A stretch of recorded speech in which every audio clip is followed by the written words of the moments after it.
dusty wind swept across the old frontier town of Redstone as Emma, Hale stepped down from the stagecoach, her boots touching the land she once called home. Years had passed since she left for the city, chasing dreams of comfort and security, but her heart had always remained somewhere between these dry plains.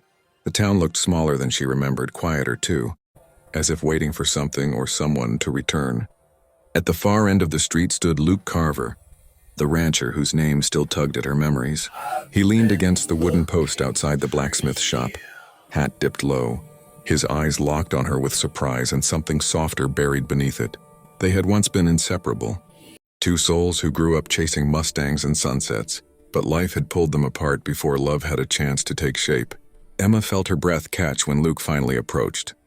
"Didn't think I'd ever see you ride back into Redstone," he said, his voice carrying the rough charm of the frontier. "I didn't plan on it," she replied. "But some things have a way of calling you home." The unspoken weight of lost years hung between them, but the warmth in Luke's eyes hadn't changed.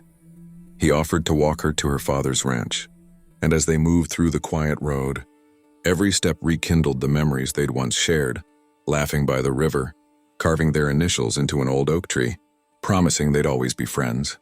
The ranch was worn from time, its fences leaning, its barn weathered, yet Luke admired it with gentle respect. "Your pa would be proud you came back," he said softly. Emma looked at him, noticing the lines near his eyes, marks of a man who had lived, worked, and waited. "Luke, did you ever think about us?" she asked, voice trembling. He paused, removing his hat as the sunset painted the sky gold.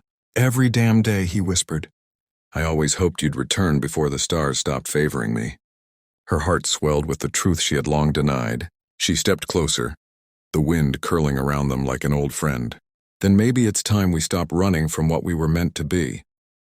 Luke smiled, the kind of smile that softened the whole world, and took her hands. In the silence of the western dusk, two hearts long lost finally found their way back home.